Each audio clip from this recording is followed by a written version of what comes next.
최근에 제가 건축주 온라인 강의를 1강부터 50강까지 마무리를 했습니다. 총 100여 개의 영상을 월 6,990원으로 공부를 할 수 있기 때문에 여러분이 가입하시고 건축주 온라인 강의 수업을 공부하시면 좋을 것 같습니다.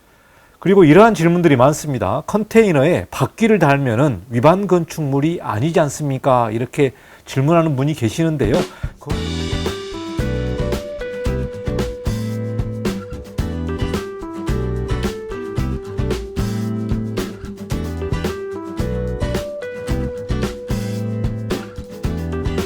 안녕하십니까, 이관용 건축사입니다. 우리가 지난 시간에 위반건축물 총정리 첫 번째 시간으로 위반건축 행위에 관련된 그러한 내용을 구체적으로 살펴봤습니다. 그래서 이번 시간에는 위반건축 행위에 관련된 구체적인 사례를 그림과 함께 설명하는 자료를 여러분에게 좀 해설하도록 하겠습니다. 자, 그러면 위반건축물 총정리 두 번째 시간을 시작하도록 하겠습니다.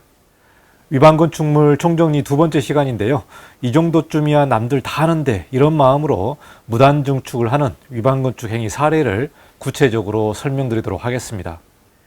위반건축 행위 사례의 무단증축에 관련된 내용인데요. 불법 건축물의 약 90%를 차지하는 유형으로 이 정도쯤이야 남들 다 하는데, 공사업자가 괜찮다고 말하는데, 이런 생각으로 무단 축조하는 경우 행정조치를 받게 되는 내용이 되겠습니다. 이러한 구조 유형으로는 콘크리트, 철골, 조적, 그리고 조립식 패널, 경량 철골, 우리가 렉산이라고 얘기하는데요. 이렇게 경량 철골로 불법 확장하는 부분이 많고요. 또 철파이프, 천막, 컨테이너 등 이렇게 무단 증축하는 내용이 되겠습니다. 여기 그림을 보시면은 기존에 있는 지붕 위에 이렇게 경량 철골로 또는 조립식 패널로 이렇게 불법으로 무단 증축하는 내용이 되겠습니다. 자, 여기서 보시면은 A씨는 허가 없이 경량 철골 구조로 무단 증축한 사실이 적발돼서 이행강제금이 부과된 그런 사례 내용이 되겠습니다. 그러니까 가장 많이 일어나는 부분이 무단 증축을 하는 부분이고요. 사실 무단 증축 이 부분은 용적률이라든지 또 일조권에 관련된 문제가 있기 때문에 이런 부분에서 베란다를 불법으로 확장한다든가 또 옥상을 이렇게 불법으로 확장해서 무단 증축하는 그런 사례 내용이 되겠습니다.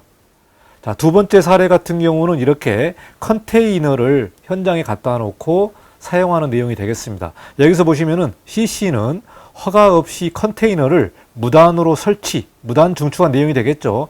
무단으로 설치한 사실이 적발돼서 시정명령을 받은 내용이 되겠습니다. 그러니까 대지의 공지에 이렇게 무단으로 컨테이너를 갖다 놓고 사용하는 경우가 되겠는데요. 우리가 현장에서 잘못하는 경우들이 뭐냐면은 이렇게 컨테이너를 무단으로 사용할 경우에 건축물이 아니기 때문에 위반 건축 행위가 아니다라고 이렇게 알고 있는 분이 계시는데요. 이 부분은 잘못 알고 있는 부분입니다.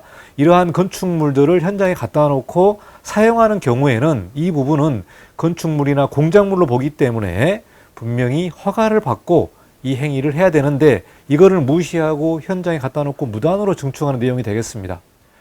그리고 이러한 질문들이 많습니다. 컨테이너에 바퀴를 달면은 위반 건축물이 아니지 않습니까? 이렇게 질문하는 분이 계시는데요. 건교부 질의회신을 보니까 2007년 7월 25일에 이러한 답변이 있습니다. 이동식 컨테이너를 적재 간이 창고 등으로 사용하는 경우에는 건축물로 볼 수 있다. 그리고 건축법의 절차를 거치지 아니하고 설치하고 사용하는 것은 건축법령의 위반으로 볼 수 있으므로 이행 강제금 등을 부과할 수 있을 것으로 사료된다. 현장에서 문제되는 부분 중에 하나가 이런 내용입니다. 컨테이너를 가져다 놓고 그 하부에 바퀴를 다는 경우들이 있습니다. 바퀴를 달아놓고 이동을 하게 되면은 이거는 건축물이 아니다. 이렇게 생각하는 분이 계시는데요. 이게 임시적으로 일시적으로 사용하는 경우에는 조금 더 해석이 다를 수 있습니다만은 이 컨테이너를 현장에 설치해 놓고 장기적으로 이렇게 건축 공간으로 사용하게 된다면은 이 부분은 임시 건축물이라든가 이런 이동식 건축물이 아니기 때문에 이거는 건축물로 본다. 이 내용이 되겠습니다. 그래서 현장에서 오해하고 있는 부분이 컨테이너에 바퀴를 달면은 위반 건축물이 아니지 않습니까? 이렇게 생각하는데요. 이게 아닙니다. 현장에서 오랫동안 사용하고 있고 분명히 이 부분을 적재 간이 창고라든가 건축물로 사용하게 된다면은 과태료가 나올 수밖에 없다. 이 내용을 분명히 아셔야 될 것 같습니다. 자, 그리고 무단 증축에 관련된 사례인데요. 무단 증축은 구조나 화재 안전을 고려하지 않아서 사고나 재해 발생 시 본인뿐만 아니라 타인에게 큰 피해를 줄 수 있는 행위다.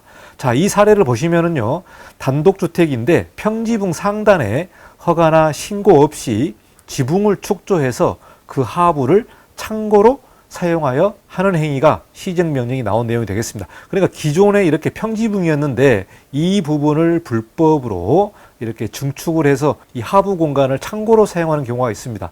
최근에는 태양열 공간을 이렇게 설치해 놓고요, 태양열 이 하부 공간을 건축물 공간으로 사용하는 경우들이 많습니다.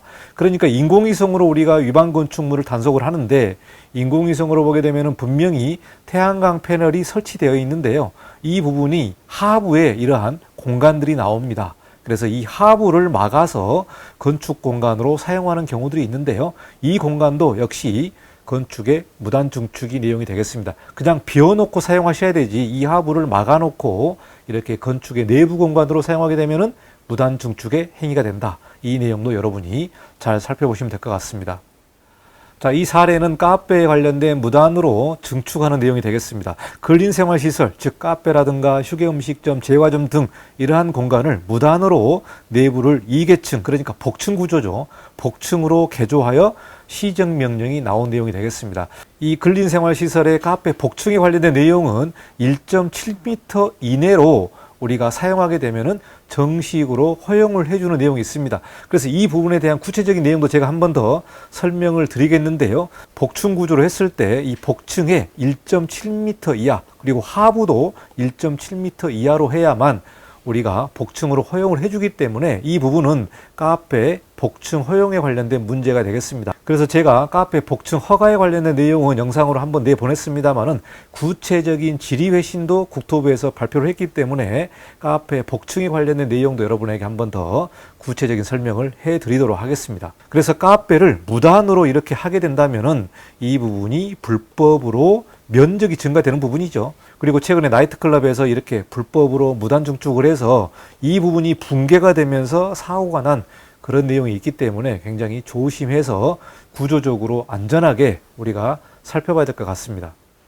이 자료는 인천광역시 미추홀구 건축과에서 만든 위반 건축물에 관련된 이런 가이드라인에 관련된 구체적인 사례를 제가 좀 말씀드렸습니다. 무단 증축에 관련된 사례를 좀 여러분에게 좀 설명드렸는데요. 여러분이 이 부분은 사실 인공위성이라든가 또 주변의 민원이라든가 또 입주자가 나가면서 이런 신고를 하기 때문에 결국은 위반 건축물로 걸려서 이행강제금을 낼 수밖에 없는 그런 상황이 있기 때문에 여러분이 좀 잘 살펴보시면 좋을 것 같습니다. 앞으로 위반 건축물에 관련된 총정리를 몇 회에 걸쳐서 마무리를 하도록 하겠습니다. 그러면 다음 시간에 3편에서 조금 더 구체적인 내용을, 사례를 가지고 여러분에게 설명을 드리도록 하겠습니다. 자, 여기까지 영상을 마치고 다음 시간에 찾아뵙도록 하겠습니다. 감사합니다. 이관용 건축사였습니다.